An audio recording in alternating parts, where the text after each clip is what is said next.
तो AD migration कैसे कर सकते हैं हम लोग नए सर्वर रोल पे, तो ये सारी चीजें भी हमें मेंटेन करना होता है और देखना होता है।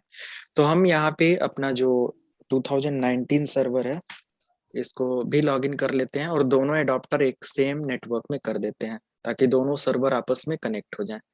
तो नेटवर्क और इंटरनल एडॉप्टर पे हमारा ऑलरेडी सेट है। दूसरे वाले पे आते हैं सेटिंग एंड VMware पे है तो ये सेटिंग करनी पड़ेगी, अदरवाइज नहीं। तो ये भी हमारा इंटरनल नेटवर्क पे ओके है। ठीक है, अगर आप वर्चुअल बॉक्स में है तो ये करेंगे। VMware पे तो ऑलरेडी आपकी सारी मशीनें कनेक्टेड होती है ना, बस आपको आईपी देना होगा, है कि नहीं। तो ये आप कर लेंगे इतना। एंड देन फाइनली आप अपने लोकल सर्वर पर आ जाएंगे और आईपी एड्रेस वगैरह एक बार चेक कर लें। तो आईपी एड्रेस यहाँ पे मेरा ओके है 10.0.0.10। और आईपी में एक बार चेक कर लूँ, सब कुछ 10.0.0.10 SQLive.com हमारा सर्वर चल रहा है, ओके है। ओके, देखो यहाँ पर भी कुछ सर्विस का इशू है, तो इस सर्वर पे तो हमें कुछ काम नहीं अभी करना है ना, बाद में हम लोग इसको ओके कर लेंगे।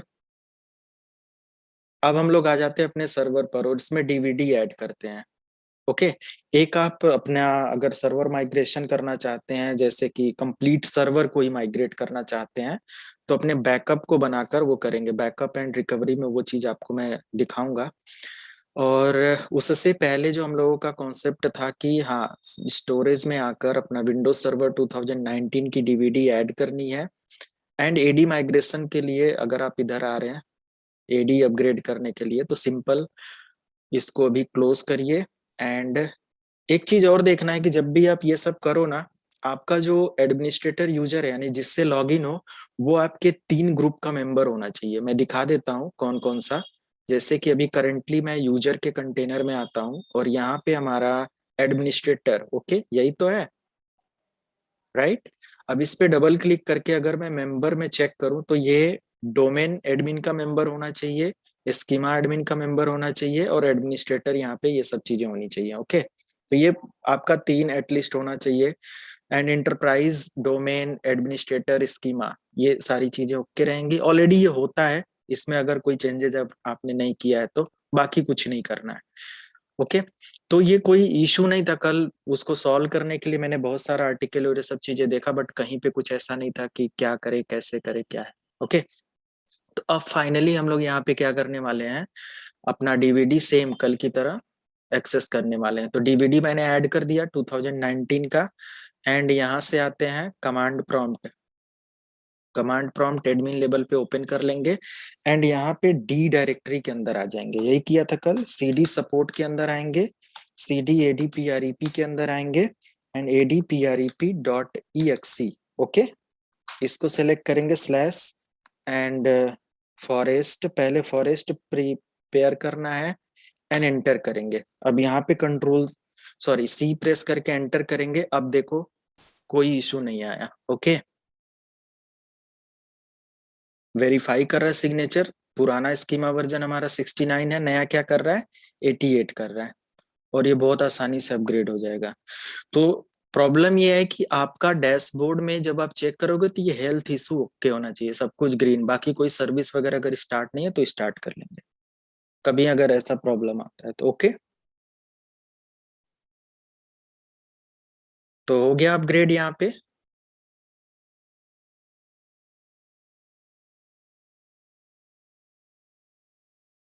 एंड देन फाइनली यहाँ पे फॉरेस्ट प्रिपेयर करने के बाद डोमेन PREP कर लेंगे और एंटर कर देंगे।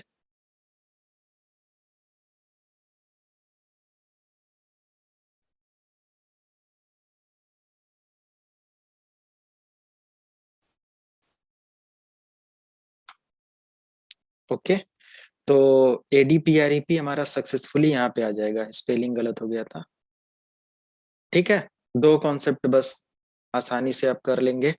एंड देन आप आ जाएंगे अपने दूसरे वाले सर्वर पर और यहाँ से आप ज्वाइन करना चाहते हैं डोमेन को ज्वाइन कर ले। माई कंप्यूटर की प्रॉपर्टी से यहाँ से हो जाता है, कहीं से भी आप इसकी प्रॉपर्टी ओपन करें, ये चेंज सेटिंग पर आ जाए। चेंज डोमेन हमारा जो है SQLive.com।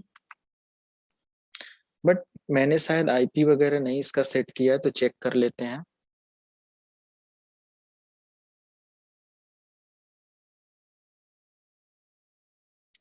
अब जब आप एक सर्वर माइग्रेशन और ये सब चीजें कर देते हैं तो फिर हम लोगों को एफएसएमओ पर काफी काम करना पड़ता है। लाइक 10.0 की रेंज में तो ओके है, ठीक है, मैं इसको 10.0.0 10 कर देता हूँ। ओके, एंड जस्ट इसको मैंने कर दिया okay,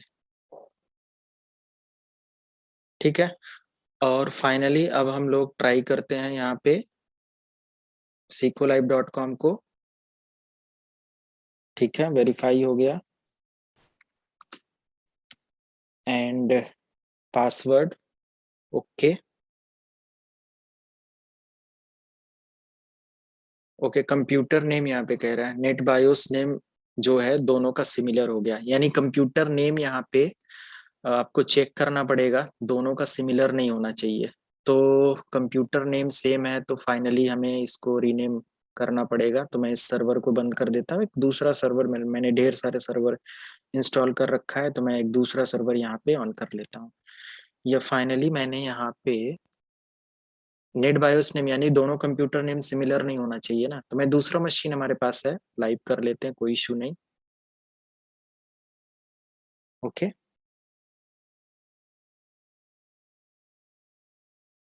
and machine setting, network setting, internal adapter already है।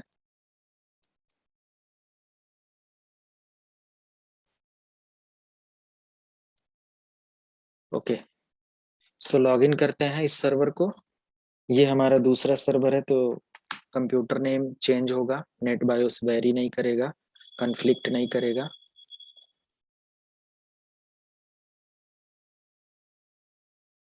विंडो आर एनसी pa.cpl और एंटर कर देंगे।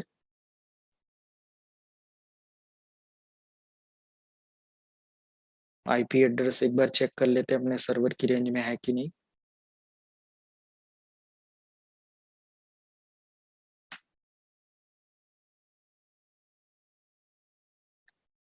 टेन की रेंज में मैं इसका 60 कर देता हूँ, 10.0.0.1 गेटवे एंड 10.0.0.10। हमारा डीएनएस प्रॉपर कॉन्फ़िगर होना चाहिए, तभी आप एक दूसरे से पिंग कर पाएंगे, डीएनएस से ही वो होता है। इतना हो गया, फिर फाइनल हम लोग माई कंप्यूटर ओपन करते हैं, इसकी प्रॉपर्टी चेंज, इसका नेट बायोस नेम हमारा एडीसी ऐसे कुछ करके है तो ठीक है, ओके है। अब हम लोग यहाँ पे डोमेन का नाम देते हैं, लाइक मेरा डोमेन है sequelive.com एंड देन ओके, अब एरर नहीं आएगा। And then again sequelive / administrator, इसका password enter, welcome to domain हो गया एंड देन रिबूट होगा मशीन, होने देते हैं।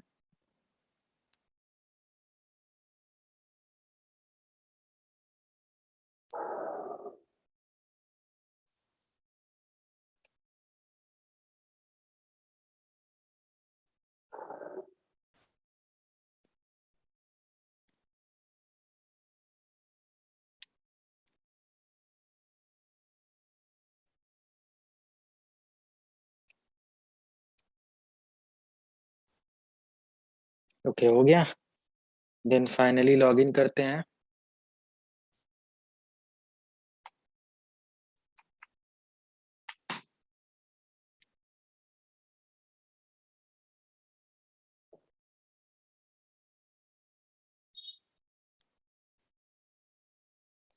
ओके, तो समझ में आया इतना स्टेप। सर्वर मैनेजर ऑन होगा एंड देन फाइनली आपको क्या करना है, अपना एडी अपग्रेड कर लेना है नए सर्वर पर।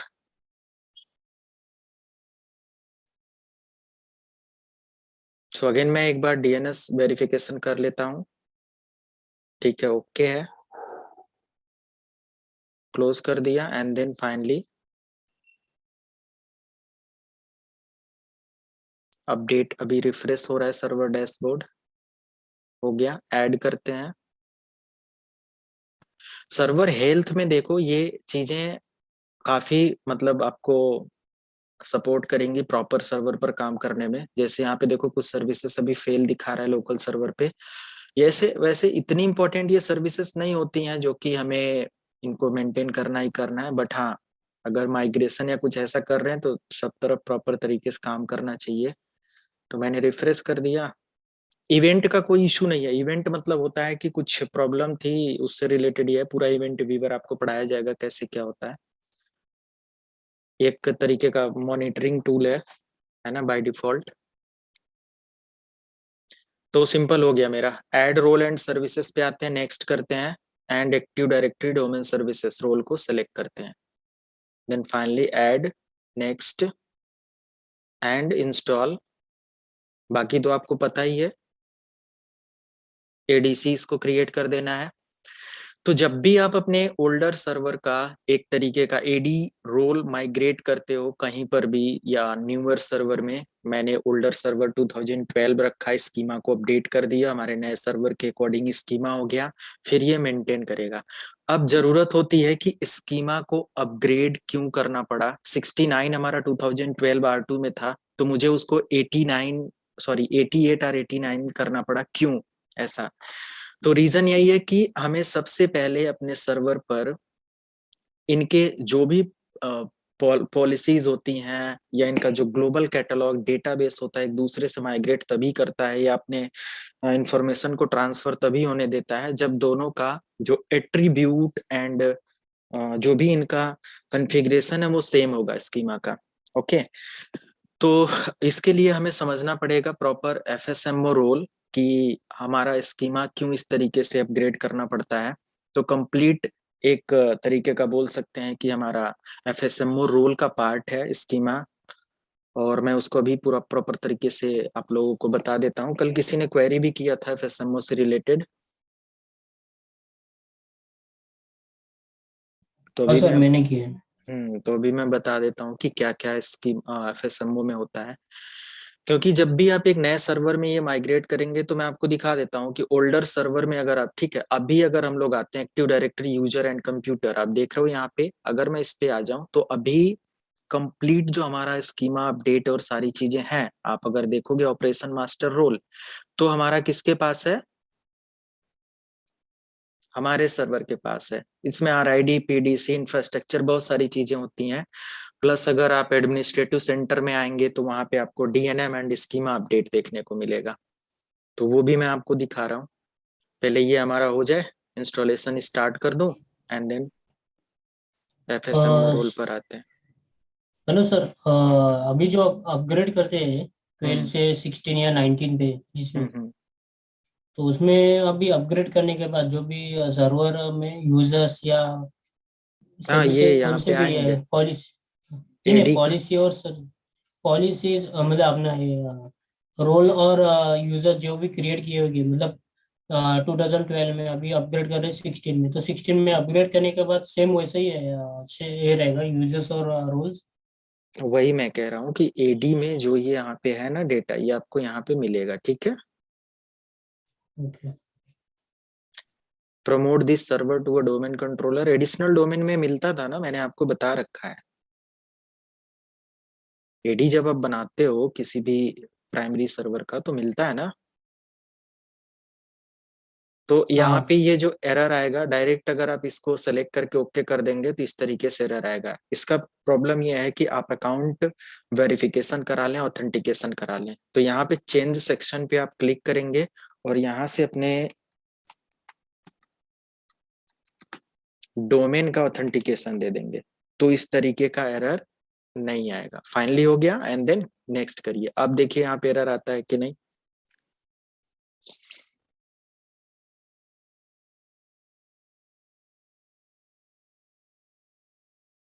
ग्लोबल कैटलॉग सर्वर हमारा, जो भी हमारा प्राइमरी सर्वर होता है ना फॉरेस्ट डोमेन, उसमें आपका इंस्टॉल होता ही होता है, क्योंकि ग्लोबल कैटलॉग ही कंप्लीट ट्रांसफर करता है वर्किंग फंक्शनैलिटी इन सारी चीजों को।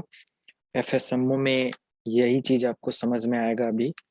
तो मैंने यहाँ पे सिंपल अपना पासवर्ड दिया एंड अपने ओल्ड इस इधर के सर्वर के एडी को यहाँ पे माइग्रेट कर रहे हैं। नेक्स्ट करते हैं, फाइनली नेक्स्ट करते हैं। एंड यहाँ पे आपको सेलेक्ट कर लेना अपना डोमेन एंड देन नेक्स्ट करना है। ये आपका सिसवॉल एनटीडीएस एंड पूरा डेटाबेस है, नेक्स्ट करना है। एंड अपना डिटेल्स यहाँ पे देख लें क्या क्या चेंजेस हुआ है एंड देन फाइनली नेक्स्ट।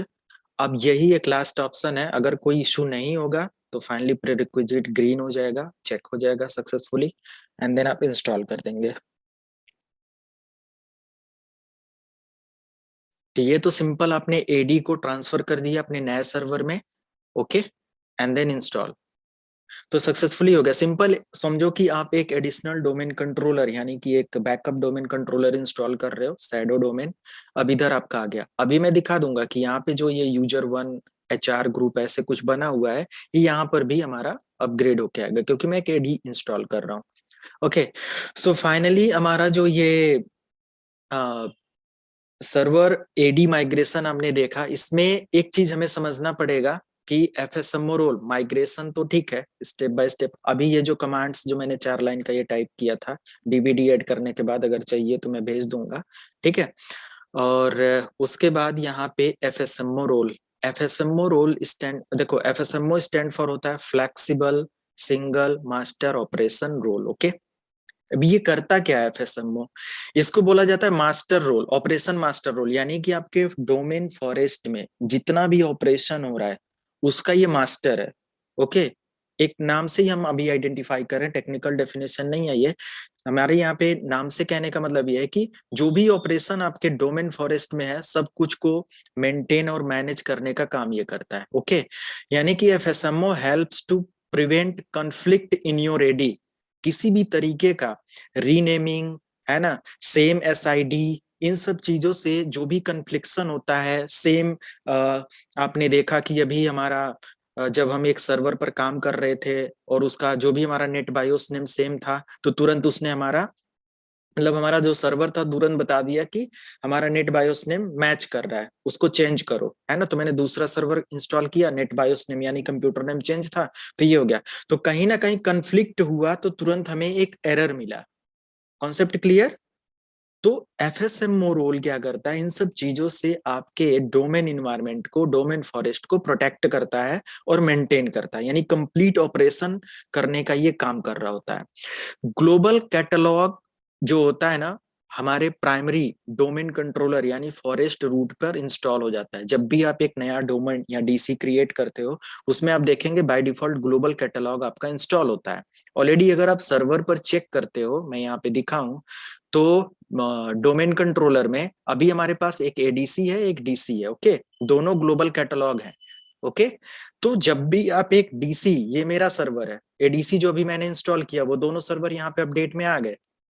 अब यहाँ पे देखो हमारा जो ग्लोबल कैटलॉग है ना, ये सर्वर क्या कह रहा है कि I am a global catalogue server. आप एक जब भी डोमेन या डीसी क्रिएट करते हो ऑटोमेटिक इंस्टॉल होता है, आप इसकी प्रॉपर्टी चेक करेंगे तो आप देख सकते हो इसका डीएनएस नेम, इसका ग्लोबल कैटलॉग टाइप, है ना, डिफॉल्ट फर्स्ट साइट नेम जिस पर ये लॉगिन है, सब कुछ यहाँ पे दिखा रहा है, ओके। सिंपल एनटीडीएस की सेटिंग से रिलेटेड चेंजेस आप यहाँ पे देख सकते हो। ग्लोबल कैटलॉग को अगर आप हटाना चाहते हो तो यहाँ से हटा सकते हो, बट ऐसा नहीं करना होता, नहीं तो आपका जो अपडेट है ना, ये सारा जो प्रोसेस चल रहा है ये मेंटेन नहीं होगा। ग्लोबल कैटलॉग जो होता है ये समझो कि एफएसएमओ रोल ही बोला जाता है, राइट। एक रेपोजिटरी है, ये सारी चीजों का पूरे डोमेन इन्वायरमेंट का एक रेपोजिटरी सिस्टम क्रिएट करता है ये आपके रूट डोमेन पर।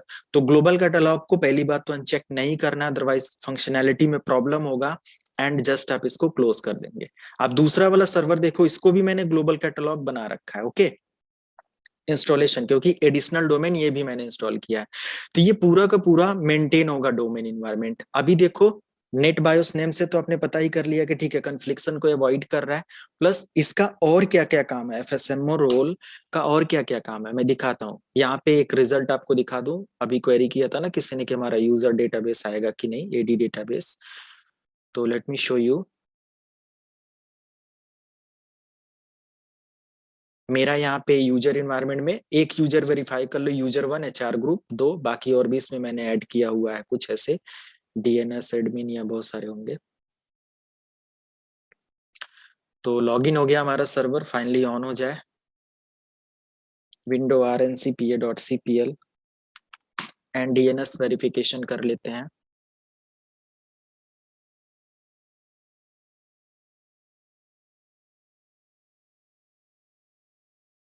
थोड़ा सा टेक्निकल डेफिनेशन है यहाँ पे, तो पूरा फोकस करेंगे समझने पर ही। ओके,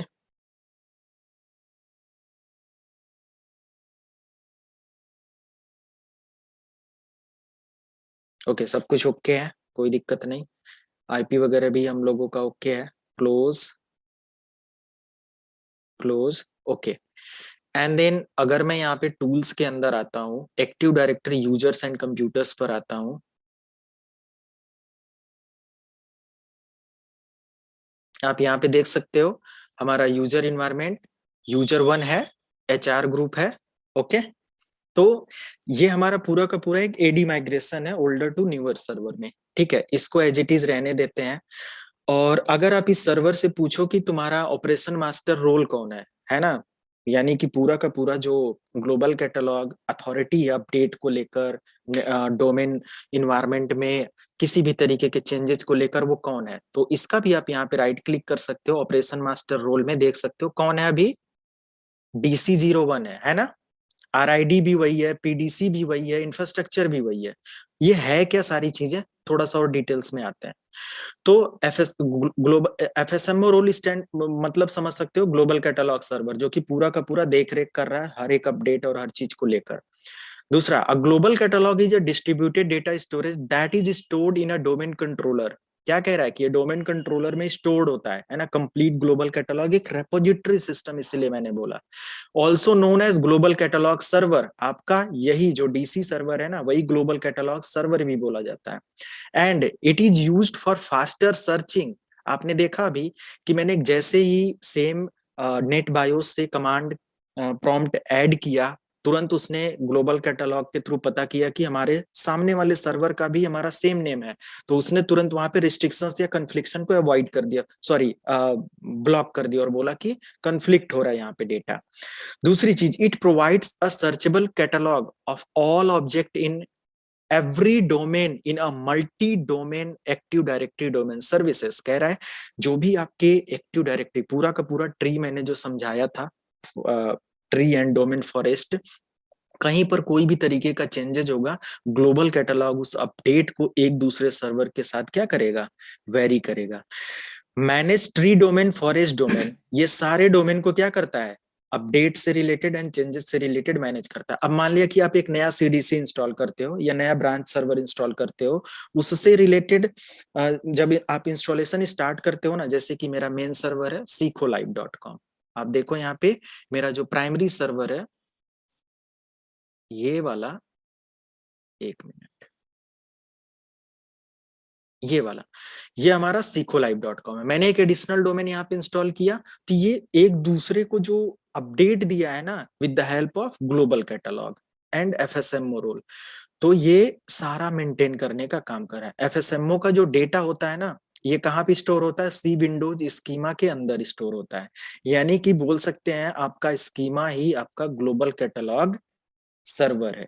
ओके, स्कीमा हर तरीके का एट्रीब्यूट ऑब्जेक्ट का रखता है, अपडेट का रखता है, हर चीज का। तो this responsibilities comes under FSMO role. ये पूरा का पूरा ग्लोबल कैटलॉग के थ्रू जो प्रोसेस हो रहा है, मेंटेन हो रहा है, काम हो रहा है, ये सब कुछ FSMO रोल के अंदर आता है। अब FSMO रोल बेसिकली 5 तरीके के होते हैं, आप देखोगे तो schema master, domain naming master, RID master, PDC emulator and infrastructure master, ये 5 होते हैं। फर्स्ट आपका ये है, सेकंड आपका ये है, एंड ये आपका थर्ड बोलेंगे, और ये आपका फोर्थ है समझो, एंड ये आपका फिफ्थ है। बट इनको 2 पार्ट में हम लोगों को समझना है। ओके, 2 पार्ट में कहने का मतलब एक फॉरेस्ट लेवल पर और एक डोमेन बेस पर। ओके, एक हमारे जो और भी ब्रांचेज हैं सारा वो, और एक फॉरेस्ट लेवल पर जितना भी है। फॉरेस्ट लेवल में 2 FSMO रोल वर्क करते हैं, एक स्कीमा अपडेट और एक डोमेन नेमिंग मास्टर। इसको शॉर्ट वे में इसको DNM भी बोला जाता है, आप इसको बोल सकते हो DNM, इन शॉर्ट ऐसा बोला जाएगा, तो याद रखेंगे। एंड डोमेन बेस्ड पर जो हमारे FSMO रोल्स होते हैं वो RID master, PDC and infrastructure, ये काम कैसे करते हैं? स्कीमा का काम होता है update all changes with other domains when admin add और रिमूव एनी ट्री डोमेन। जब भी आप अपने secolib.com में किसी भी cdc.secolib.com को अपडेट या इंस्टॉल करोगे तो उसका अपडेट सभी सर्वर को देने का काम कौन करेगा? आपका स्कीमा मास्टर एफएसएमओ रोल करेगा, यानी ग्लोबल कैटलॉग करेगा, राइट। सेकेंड आपका डीएनएम रोल, यानी कि डीएनएम एफएसएमओ रोल। तो डोमेन नेमिंग मास्टर क्या करता है? Verify new added domain tree name that's same name is available और नॉट। मतलब अभी आपने देखा कि हमारा नेट बायोस भी जब सेम हो रहा था तो प्रॉब्लम कर रहा था।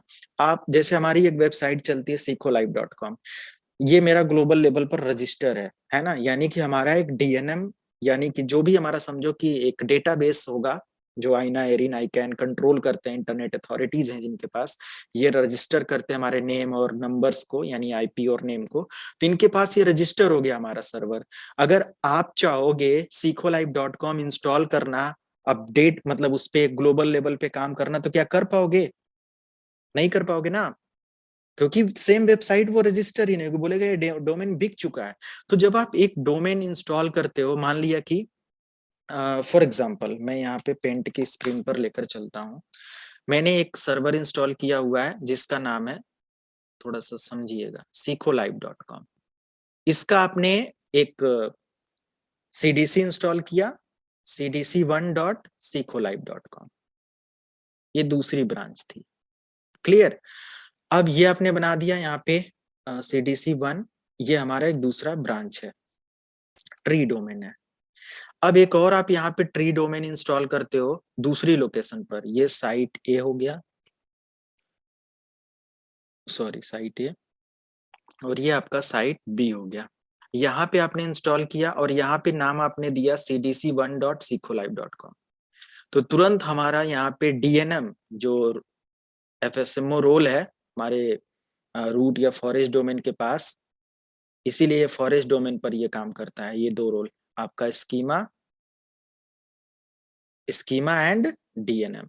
स्कीमा ये बोलेगा कि ठीक है, आप ये नया इंस्टॉल करो, ये सब कुछ बना रहे हो, इसका अपडेट सभी को भेजो, भेजने का काम ये तुरंत स्टार्ट कर देगा। तो ये इसको भी भेजेगा, ये अपने डोमेन मेंबर में इसको भी भेजेगा, सभी को ये भेजेगा। और ये अपडेट देने का काम कर लिया। फिर डीएनएम का काम क्या हो गया कि ठीक है, cdc1 कहीं ऐसा तो नहीं ऑलरेडी एग्जिस्ट है, तो देखा यहाँ पे ऑलरेडी है, तो तुरंत इसको बोलेगा यू कैन नॉट इंस्टॉल, आप नहीं इंस्टॉल कर सकते क्योंकि ऑलरेडी हमारा सेम डोमेन एग्जिस्ट कर रहा है। तो डीएनएम का वर्क ये होता है, ओके, है ना, सेम नेम को वेरीफाई कराता, सेम नेम नहीं होने देता। फिर डोमेन बेस पर क्या होता है? RID master. आरआईडी मास्टर का फुल फॉर्म होता है रिलेटिव आइडेंटिफायर। ये एक यूनिक एसआईडी यानी कि सिक्योरिटी आइडेंटिफायर असाइन करता है जब भी एक नया यूजर और ग्रुप क्रिएट होता है। यानी कि जब आप एक यूजर क्रिएट करते हो या एक ग्रुप क्रिएट करते हो, कोई भी ऑब्जेक्ट क्रिएट करते हो, उसको एक नया आईडी प्रोवाइड करता है ना। वो आईडी यूनिक होती है, वो भी किसी को मैच नहीं होने देगा, राइट।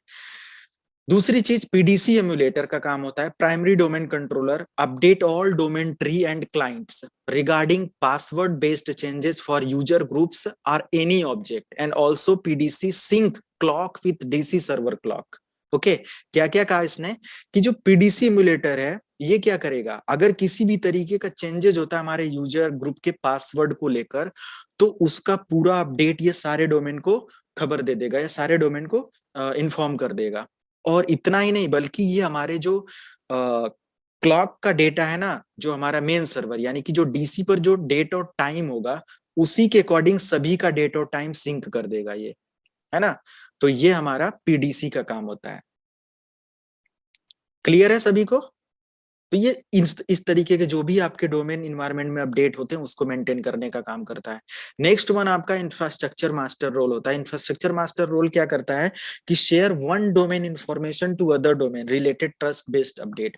जो भी आप एक डोमेन को किसी दूसरे डोमेन से कनेक्ट करके काम करा रहे हो, तो ये सारे डोमेन को उसका एक अपडेट ट्रांसफर करता है, पूरे इंफ्रास्ट्रक्चर में ये सारा अपडेट दे देगा। ओके, तो इस तरीके का अपडेट होता है। अब मान लिया कि आपने एक नया यूजर क्रिएट किया अपने एडी के अंदर, आपने मतलब एक एडी में एक यूजर क्रिएट किया यूजर 1, तो क्या आप सेम यूजर क्रिएट कर सकते हो?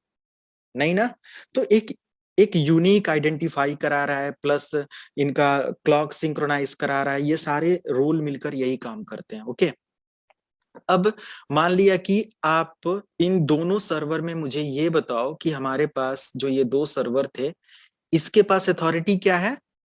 ये हमारा क्या है? ये हमारा ग्लोबल कैटलॉग या एफएसएमओ रोल बेस्ड सर्वर है। इसके पास पूरी अथॉरिटी हर चीज को करने की। लेकिन हमने जो दूसरा सर्वर यहाँ पे इंस्टॉल किया, ये सर्वर कह रहा है कि आप एफएसएमओ रोल अपडेट और ये सब चीजें नहीं कर सकते। मैंने यहाँ पे लाइव दिखाया आपको, ये देखो, राइट क्लिक किया, ये नया वाला सर्वर जो मैंने एडिशनल डोमेन बनाया, कह रहा है कि हमारी अथॉरिटी DC01 के पास है। ओके, अगर आप चेंज करना चाहते हैं तो इसको चेंज करके एडीसी को प्रोवाइड कर सकते हो। समझ में आया? किसी को कोई डाउट पूछ लो अभी, क्योंकि आगे प्रैक्टिकल दिखाने वाले हैं।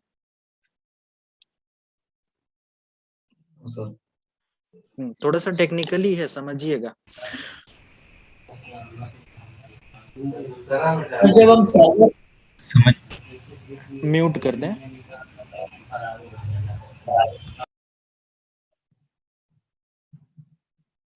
सर जब हम सर्वर अपडेट करते हैं तो सर पूरा अपडेट हो जाएगा सर, प्रीवियस गायब हो जाएगा सर? प्रीवियस गायब कहाँ हुआ? चल तो रहा है इधर। ये जब तक नहीं आप नहीं हटाएंगे नहीं ये तब तक। ओरिजिनल एनवायरनमेंट की बात कर रहे हैं, क्योंकि मशीन तो एक ही रहती है सर। नहीं तो अब दूसरी मशीन पर ये एडी माइग्रेशन मैं कर रहा हूँ, मैं सर्वर माइग्रेशन नहीं कर रहा हूँ कि 2012 में 2016 इंस्टॉल करना है। उसके लिए बैकअप लेकर नहीं, करना आपने पड़ेगा। बताया अपडेट कर रहे हैं सर। तो एडी अपग्रेड समझ रहे हैं ना? आपका जो एडी था वो किस पे चल रहा था? जी सर समझ गए सर, अब मतलब दूसरी मशीन आई है। हाँ, मुझे लगा कि एक ही सेम मशीन है। नहीं, सेम मशीन पर अगर आप 2012 पे 2016 चलाना चाहते हैं, 19 चलाना चाहते हैं, तो मैंने बोला उसके लिए आपको ओएस माइग्रेशन पूरा करना पड़ेगा विथ बैकअप। ओके, जी सर। हाँ, वो बैकअप के कॉन्सेप्ट में आप देखेंगे।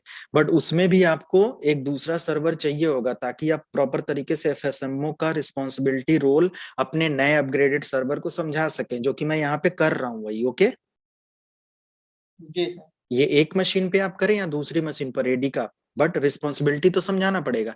जैसे अगर मैंने अपग्रेड कर दिया, मुझे ये लगे कि ठीक है ये सर्वर तो मैंने बना दिया, अब इस सर्वर को डिलीट कर दो, इसमें कुछ और काम करते हैं, बस इसको हम चलाते हैं, तो इस सर्वर के पास वो अथॉरिटी नहीं है जो हमारे उस सर्वर के पास है अभी। देखो, भले ही ये एडिशनल डोमेन कंट्रोलर है, ऑपरेशन मास्टर में देखो पूरी अथॉरिटी अपडेट से रिलेटेड, ऑपरेशन मास्टर से रिलेटेड या ग्लोबल कैटलॉग अपडेट से रिलेटेड किसके पास है? पहले सर्वर के पास। अच्छा। तो हमें जी इसको सर, क्या जो करना पेरेंट पड़ेगा, सर्वर यहाँ पे चेंज सेक्शन पे क्लिक करके बस यस कर देना, ये चेंज हो जाएगा। अभी मैं इसको दिखा रहा हूँ, अभी पहले समझे। तो अभी थियरी का जो प्रोसेस समझ में आया ना, कि ये अगर स्कीमा अपडेट हम दूसरे वाले सर्वर को नहीं देंगे, हम डोमेन डीएनएम अपडेट नहीं देंगे, हम आरआईडी अपडेट और ये सब हम दूसरे वाले सर्वर को नहीं बनाएंगे, जो कि यहाँ पे ये कह रहा है कि हमारा सारा अपडेट ये करेगा, तो क्या अगर हम पुराना ये सर्वर डिलीट कर दें तो ये सब कुछ की, सॉरी, ये सर्वर नया रोल एंड रिस्पॉन्सिबिलिटीज या जो भी अपडेट है, आरआईडी अपडेट है, पीडीसी अपडेट है, डोमेन इन्वायरमेंट, वो मेंटेन कर पाएगा? कन्फ्लिक्ट सर मतलब नहीं कोई कर पाएगा। कन्फ्लिक्शन नहीं रोक सकता। मैनेजमेंट आपका जो सेंट्रलाइज्ड मैनेजमेंट की बात होती है वो गड़बड़ हो जाएगा, और पूरा डोमेन हमें फिर से क्रिएट करना पड़ेगा। तो उस वजह से इस रोल पर प्रॉपर काम करने आना चाहिए। तो यहाँ पर मैं क्या करता हूँ अभी, जैसे कि आप आपको दूसरे सर्वर पर जाने की जरूरत भी नहीं है। अगर आप देखना चाहें यहाँ पे, जैसे इसको मैं हटा दूं और मैं अपने इसी सर्वर पर रहूं, जैसे कि 2012 पर ही, और मैं यहीं से चाहूं तो अपने उस सर्वर का सारा काम कर सकता हूं, क्योंकि ये हमारा मेन सर्वर है, राइट। अगर मैं यहाँ से राइट क्लिक करूं, चेंज डोमेन कंट्रोलर ऑप्शन पे आ जाऊं, तो हमारे यहाँ पे दोनों सर्वर का डेटा है। मैं चाहूं तो एडीसी को लॉगिन करना, तो एडीसी को यहाँ से कर सकता हूँ। अभी के लिए अगर मैं यहाँ पे राइट क्लिक करूं, ऑपरेशन मास्टर पे आ जाऊं, चेंज करूं, तो कह रहा है कि करंट पे आप ऑलरेडी हैं, आप ऐसा चेंजेस क्यों करना चाहते हैं? नहीं कर सकते, है ना? ऑलरेडी हम हैं जो होना चाहिए मुझे। ओके, तो कह रहा है मतलब अगर आप चेंज करना चाहते हो, तो आरआईडी ऑपरेशन मास्टर रोल को चेंज करना चाहते हो, पीडीसी को चेंज करना चाहते हो जो कि ऑलरेडी ये है, और इसको बनाना चाहते हो, तो आप लॉग इन करो, पहले इस सर्वर पर जाओ और वहां से चेंज ऑप्शन सेलेक्ट करो, है ना? तो हम चाहे तो वहां से जाकर सेम काम करें, नहीं तो हम यहीं से क्या कर सकते हैं, इस पे राइट क्लिक करें, चेंज डोमेन कंट्रोलर, एडीसी ये वाला सेक्शन क्लिक करें और ओके कर दें। अब देखो हम किस पे लॉगिन हो गए, ये हमारा, अभी मैं दिखाता हूं आपको, इस पे राइट क्लिक करता हूं, इसकी प्रॉपर्टी अगर मैं चेक करूं, so this is the ADC. ADC, यानी दूसरा सर्वर है। मैं इस पे change domain control, sorry not change domain controller, इस पे आ जाऊं ऑपरेशन मास्टर पे। अब देखो हमारा ऑपरेशन मास्टर रोल आरआईडी यानी कि रिलेटिव आइडेंटिफायर का अपडेट किसके पास है, इसके पास। मैं चाहता हूं इसके पास आ जाए, एडीसी के पास, तो चेंज। अब देखो कर पा रहे हैं ना, कह रहा है कि are you sure want to transfer the operation master role, तो यस कर देना है। देखो सक्सेसफुली हो गया।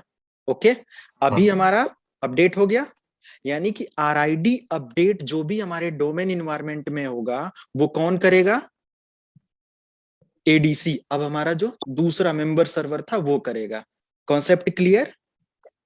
आरआईडी से रिलेटेड क्या क्या अपडेट, जो भी अपडेट यहाँ पे था कि RID relative identifier SID create करता है यूजर ग्रुप बनाने पर, ये सब कुछ अपडेट अब एडीसी 01 यानी मेंबर सर्वर वाले के पास अथॉरिटी। यस। तो ठीक है, एक आपने देखा कि हमने एक रोल को अपने इस सर्वर के पास ट्रांसफर कर दिया, ठीक है, एक हमारा हो गया। अब आ जाते हैं पीडीसी इमुलेटर पर, ठीक है, पीडीसी वाले पर। पीडीसी का जो डेटा है ऑपरेशन मास्टर रोल, वो कौन अपडेट कर रहा है, अभी मेंटेन कर रहा है, डीसी 01 हमारा पहला सर्वर। तो हम इसको भी चेंज करते हैं और यस कर देते हैं। यानी कि आपको क्या करना है, आरआईडी को भी अपडेट कर देना है, पीडीसी को भी यहाँ से चेंज करना, अपडेट कर देना है। ये भी हो गया हमारा एडीसी, अभी देखो अपडेट हो गया ना दोनों। एंड इंफ्रास्ट्रक्चर पे आप अगर आते हो और यहाँ पे देखो हमारा डीसी 01 है, इसको भी चेंज कर दो। सारा अपडेट हमारा किसके पास हो गया, दूसरे वाले सर्वर के पास। अब अगर आप यहाँ पे आते हो और इसको एक्सपेंड करते हो, राइट क्लिक करते हो ऑपरेशन मास्टर, तो अब देखो ये किसके पास है सब कुछ, इसके पास आ गया ना, ये आ गया। अब ये अगर चेंज करना चाहे तो नहीं कर सकता, जो इससे पहले कर सकता था, है ना। और अब ये नहीं कर सकता और इससे पहले ये नहीं कर सकता था।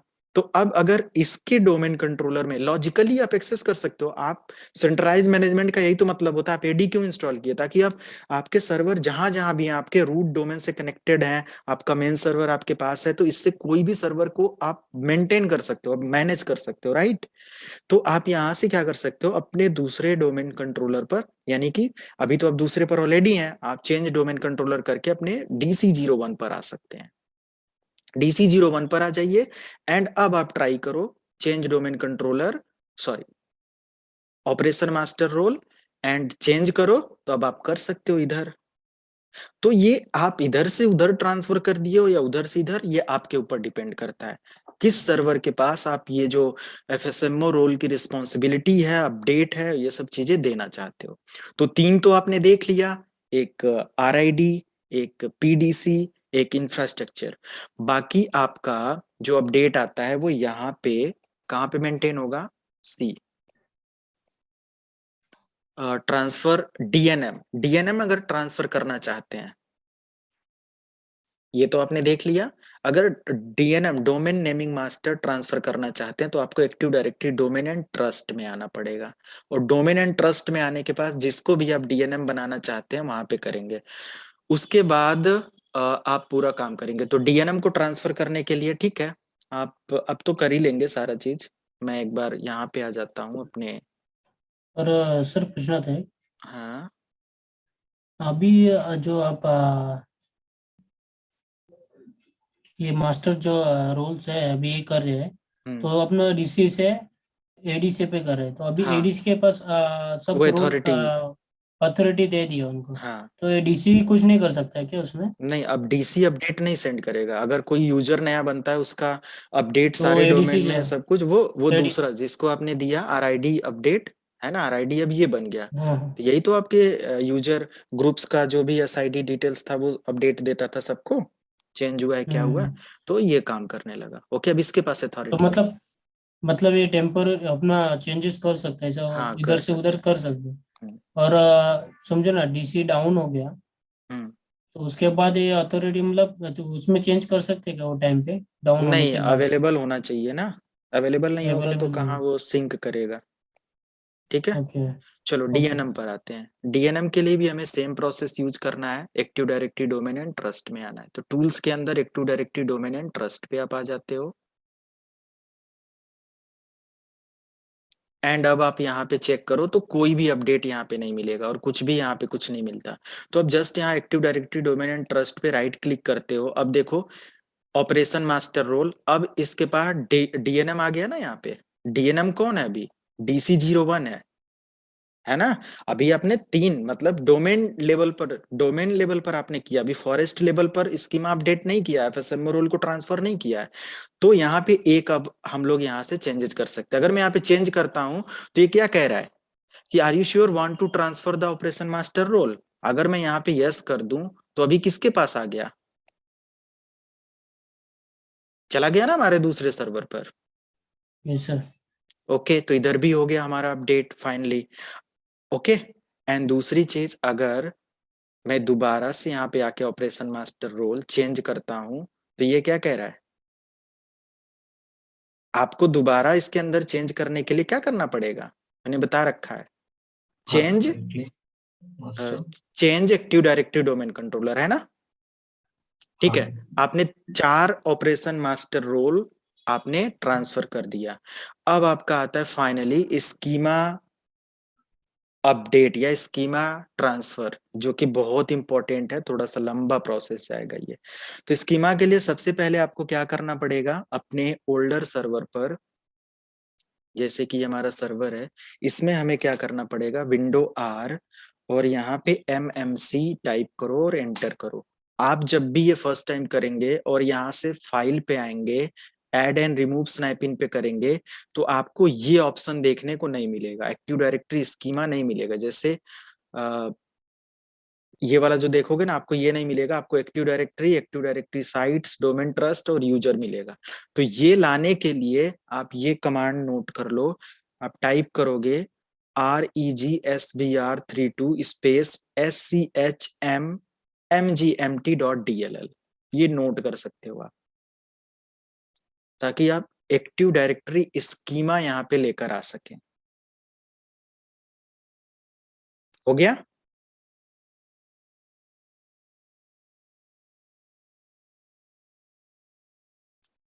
स्क्रीनशॉट ले लो आप, हो गया ना?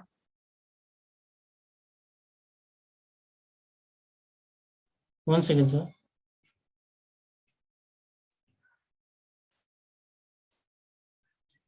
Okay sir. ओके, तो जब ये आपको मिल जाएगा एंड देन फाइनली आप एक्टिव डायरेक्टरी स्कीमा पे यहाँ पे दिख जाएगा, है ना। ये मैंने कैसे ओपन किया, ये मैंने टाइप किया विंडो आर MMC एंटर। आप जब ओपन करेंगे तो मैंने क्या बताया, यहाँ पे आपको एक्टिव डायरेक्टरी स्कीमा नहीं मिलेगा। इसको लाने के लिए आपको विंडो आर और ये कमांड एग्जीक्यूट कर देना। कमांड जैसे ही टाइप करके एंटर करोगे आपका यहाँ पे आ जाएगा। ये दोबारा ओपन कर लेना, है ना ये वाला। तो ये स्कीमा अपडेट यहाँ पे आ गया, ऐड कर दिया मैंने, ओके कर दिया। अब देखो यहाँ पे स्कीमा अपडेट आ गया। मैंने क्या बोला, schema stores all attribute and classes. मैंने बताया ना, सारे ऑब्जेक्ट का जो भी एट्रीब्यूट है ना, ऑब्जेक्ट का वो सारा यहाँ पे देखो स्टोर किया है इसने, राइट। इसकी क्लासेस से रिलेटेड सारा चीज स्टोर किया है। अब ये वाला जो डिटेल्स है यहाँ पे, अब आप राइट क्लिक करते हो तो अब देखो यहाँ पे ऑपरेशन मास्टर, अभी करंट स्कीमा मास्टर कौन है, DC01 है। अब आप इसको चेंज करना चाहते हो तो ऐसा कुछ यहाँ पे क्या कह रहा है, आप नहीं कर सकते। The current active directory domain controller is the operation master. To transfer the operation master to a different DC you need to target active directory schema to that DC। आपको उस DC पर जाना है। तो मैंने ऑलरेडी बता रखा है कि how you can change the domain controller database. आप यहाँ पे आएंगे, change active directory domain controller, इस पे क्लिक करें। आपको जाना पड़ेगा, अभी किस पे हैं आप, DC01 पे हैं, तो ADC पर आए, ओके करें। एडीसी भेजाने को। और active directory snap in is not connected to the schema operation master, you will not be able to perform any changes, ये ओके। थोड़ी देर बाद ये अपडेट आ जाएगा। अभी आप किस पे आ गए, कह रहा है कि आपने ये कर दिया तो आप कोई भी अपडेट और ये किसी को नहीं भेज पाएंगे। तो मैंने कहा ठीक है, ओके मुझे करना ही है। अब मैं किस पे आ गया, ADC, now you can change schema operation master role to another server. हो गया? And then okay. तो इस तरीके से आपने पांचों FSMO रोल को ट्रांसफर कर दिया इसके पास। अब सब कुछ डोमेन इन्वायरमेंट में मेंटेन और अपडेट करने का काम इसका हो गया। ओके, तो अब पूरी तरीके से ये AD आपका प्रिपेयर हो गया। क्लियर है?